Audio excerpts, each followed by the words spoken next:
This, ladies and gentlemen, is not just a can of beans. This is culture. Nay, art. Crammed inside this unassuming can is a story spanning half a millennia that would transform a country and near conquer the world. But more than anything, this humble can is the key to understanding an entire nation.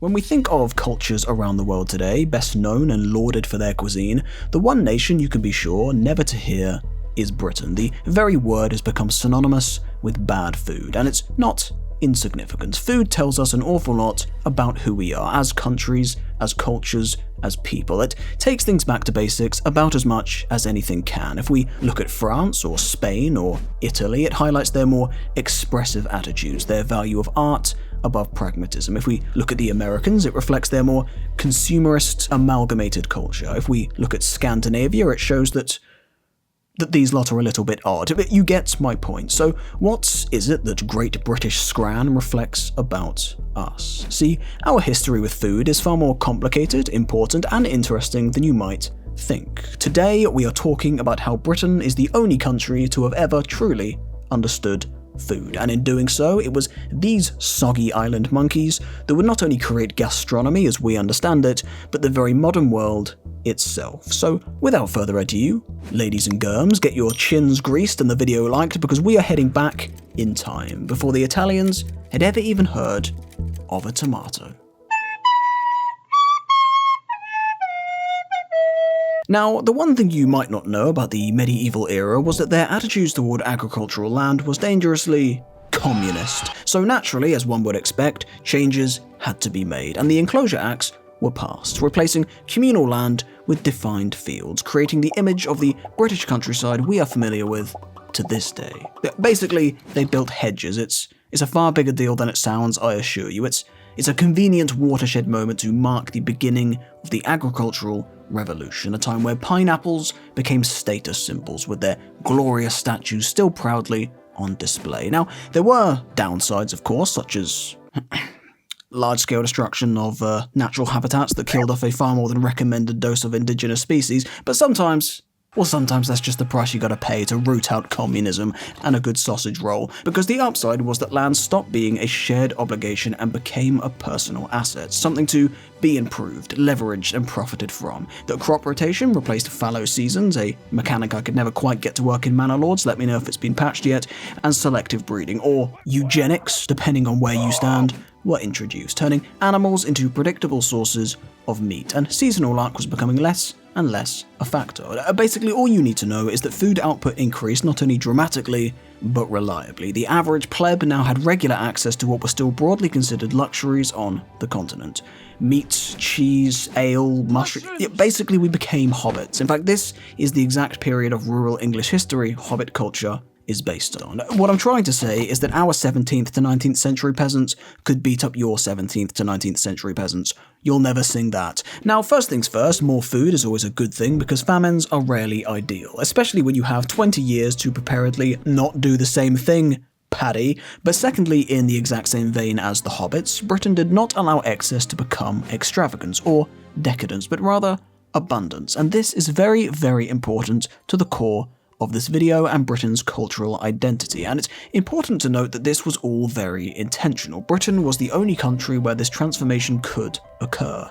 Land ownership and property rights, particularly after the reign of Henry VIII and the Glorious Revolution, were stable and protected. The investments made one day wouldn't be seized by a tyrannical king or overbearing church the next, nor do borders change or land-sea warfare very often on an island. An Englishman's home is his castle. Your land is your land. It sounds basic today, but this was tremendously important and reasonably unique to these islands. And where agriculture is concerned, it's still a very core issue to this day. Except the only person they have in their corner is famous activist Jeremy Clarkson. These lot are probably fucked. But throughout these islands, culturally speaking, there was an appetite for practicality over ceremony. We see this through the Protestant Reformations, the rather understated and unique enlightenment Britain was undergoing at the time, and notably merchant and trading culture. In other words, it was in many ways the infancy of a more individualistic, capital-owning society. And there is one thing that neoliberalism spurs on more than anything else. That's right. Homosexual innovation. Britain didn't just tolerate experimentation, it rewarded it. In terms of innovation, I mean, but agriculture became an arena for improvement rather than preservation. And once food became predictable, something rather extraordinary happened. Britain could grow. The old world will burn in the fires of industry. Now, painting in very broad brushstrokes, bigger enclosed farms with improved technologies and methods meant surplus food. Surplus food meant surplus labour. Those same communists who had once farmed tiny strips of collective land no longer had a place in this new system. So naturally, they moved. First to the towns and workshops, then factories as they became cities. Now, British labour wages were, for the time, pretty damn good, actually, compared to the rest of Europe. And it turns out when you're not starving to death or surviving paycheck to paycheck, it leaves far more time for leisure, creativity, three-tick barb fishing, naturally, but most notably, innovation. And paradoxically, those same high wages encouraged the invention of mechanized production to massively cut the costs of those high wages. More machines I'm going to turn into a truck now. Means more output. More output means more demand. More demand means more jobs. In other words, more innovation means more innovation. You might start to see where this is headed. Calories fuel industry. This excess of food fueled industrialization, and industrialization caused the population to boom, which could be sustained by that excess of food. The agricultural revolution directly feeds into the industrial revolution. You could argue they are two separate stages of the same thing. Regular meals created regular workers. Simple diets created reliable energy. Food stopped being a local or seasonal concern and became a national economic infrastructure. Meat and two veg. It's a phrase we still use to this day to define a, quote, proper meal. The dirtier the better. Meat for protein, veggies for bulk, starch for energy. It's not fancy, nor is it grim, or particularly expressive. What it is sufficient. What it is fuel. And over time, this thinking extends outward. We get preserved foods, tinned goods, and standardized portions because the accursed metric system hadn't been shat out by the Antichrist. Nowadays, I don't know what a cup is, nor do I know what a kilometer is. Send help. The metric system is the only good idea France has ever had, and it still finds a way to be shit. Absolutely typical. The point is, in other words, you get a roast dinner, and you get a shepherd's pie, and you get a Cornish pasty, and you get a sausage roll. It's not food to slap your own ass or wank yourself off over. It's not a creme brulee or any of your nonsense, any of your foreign muck. It's just think about it like this, right? You have beans on toast and a souffle. Which is the superior dish? Well, it's subjective, I hear you say, as your face becomes distorted behind a cloud of vapor smelling vaguely of cat semen. Wrong. Observe the science. Taste plus nutrition minus effort times cost divided by time equals shut up. Only we and our offspring, shout out to the poutine boys, have ever understood food. And it's not to flatter oneself, it's to sustain. The British state, the military, the workforce could now be fed anywhere, cheaply and consistently. See, if your army is content to live off hardtack and salted beef, Salted pork. whereas the enemy requires more perishable foods as a matter of morale, well, that's not an insignificant advantage. If your populace takes pride in the humility of simple tastes, and when I say tastes, I mean generally, rationing in war, whether that be clothing or food or makeup or whatever, has far less of a negative impact. It can sound trivial, but these things do matter. We often look at the Royal Navy historically as this giant amongst dwarves, but we often forget the French and Spanish produced significantly more formidable ships than the British, but we always came out on top, even when outnumbered. Now, there are reasons for this beyond food, if you can believe it.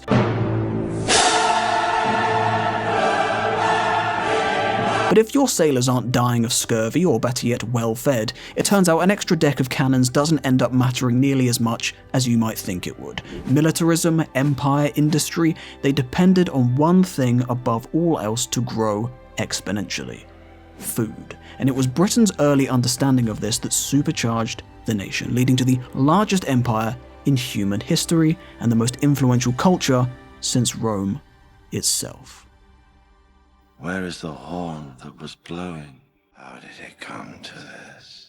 Today, Britain and bad food have kind of become synonymous, which is a little bit odd when we compare it to food from around the world. It would seem the French have never really moved on from the Dark Ages, in more ways than one. See, these pretentious wankers still adhere to the Gollum diet, eating whatever's crawling about in their garden. Frogs, snails, baby birds. The Chinese do something similar, but they at least lack the pretentiousness to act as though it's highbrow, rather than just one step above bin eating, adding chemicals until it actually tastes nice. How on earth Mao managed to starve 60 million people on the Timon and Pumbaa diet, I have no idea. The Greeks go too far the other way, living off nothing but hummus and oil. Nobody knows how a civilization entirely populated by bankrupt homosexuals has lasted as long as it has, on both a reproductive or calorific basis. All these people seem to eat is garnish. They simply rub some yogurt into their legs, and that's dinner. From one group of sprightly twinks to another, the Philippines are on the right track. These magnificent bastards live like Henry VIII,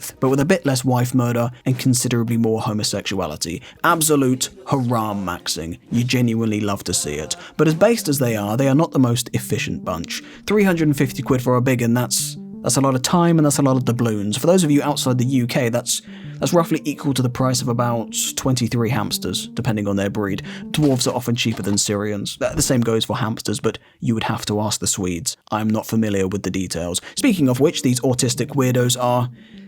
Look, they get a lot of things right, the old snow Germans, but food is just not one of them. If a Scandinavian ever invites you round for Christmas dinner, my advice from personal experience is stay for the glog. Yes, glog.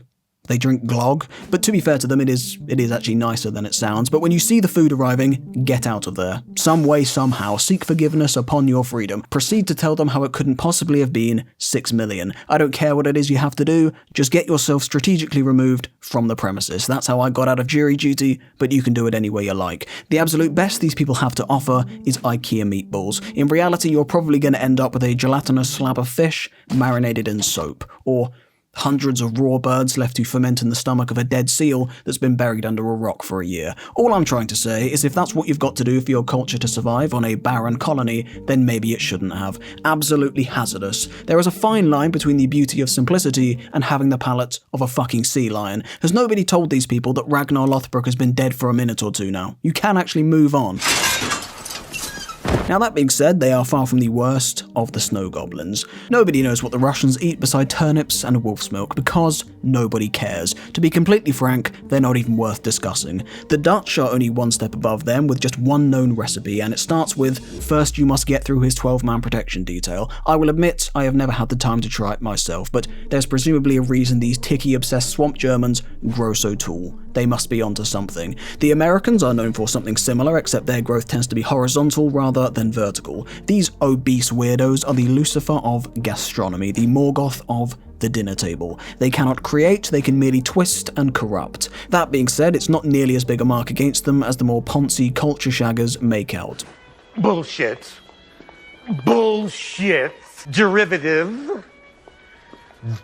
That I love. I absolutely love. Much like the Balrogs, the dragons, the orcs, the cheeseburger pizza should not exist. It is one bastardized, twisted parody on top of another. But not only does it taste far better than it has any right to, at least the Domino's menu is written plainly in the King's English, and I don't have to rely on the chef's authentic recommendation. I found out the hard way that these backward schizos put spinach on their pizza. The point is, break the spaghetti if you want, and cheddar is absolutely fine. Their advice hasn't been worth heeding since the bloody Renaissance. Any country that puts their pride and cultural stock into the food department only does so because they have nowhere else to put it. The Americans are far better than most, provided you're willing to overlook the loss of one of your feet. The Spanish, God love them, are just thieves. I had a roast dinner once in Benidorm and it was rubbish. Why don't you stop copying us and invent your own food, Pedro? Disqualified for cheating. Straight into the bin with Sideshow Bob.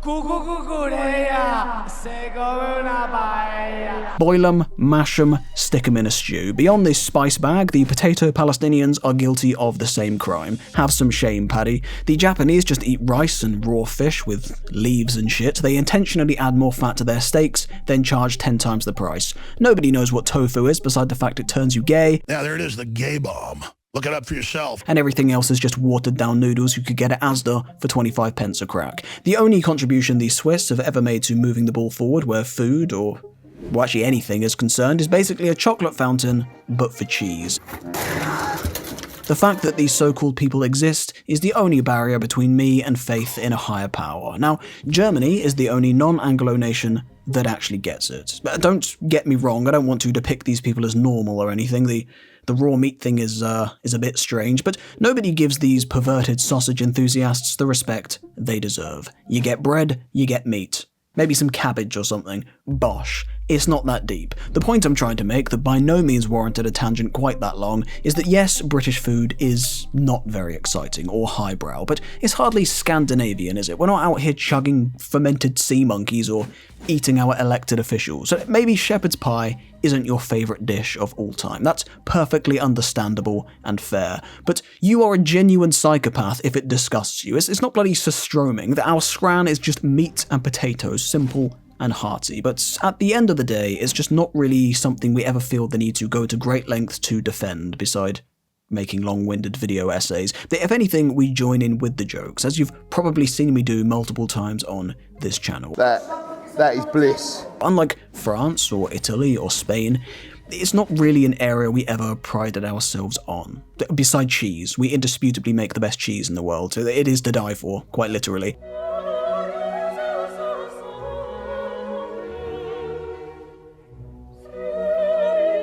Don't even get me started on the cheese caves. Cheddar Gorge is Rivendell. I fucking love the place. The point is, there is a whole world of countries out there who wasted skill points going down the food tech tree. Just put your points into the Navy and conquer them. Captain!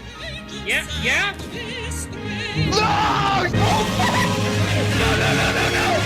That's how you get good food, Pierre. It's about working smarter, not harder. See, compared to cuisines that emphasize grandeur, technique, wealth, artistry, decadence, and abundance of strong flavors, it can make British food look a bit unimaginative, even joyless, but that judgment misunderstands what British food was designed to do, but most importantly, who we are. It was never meant to impress, it was meant to emphasize stoic pragmatism, simplicity, restraint, humility, and most importantly, a suspicion of wankiness, a belief that things should function quietly rather than perform loudly, which leads us to the mass arrival of the Americans at the height of total war and civilian rationing, who then went home, proceeded to establish globally dominating media, and told the world our food was shit. You absolute dogs. Why have you done that for? I can't believe you've done this. You bunch of tax dodgers would be speaking French if it wasn't for us. There's just no pleasing some people, is there? But the humour in all this is that the main reason it can seem so unremarkable is because it set the standard that everybody else would adopt. The same could be said of so much more the British gave the world. Representative democracy,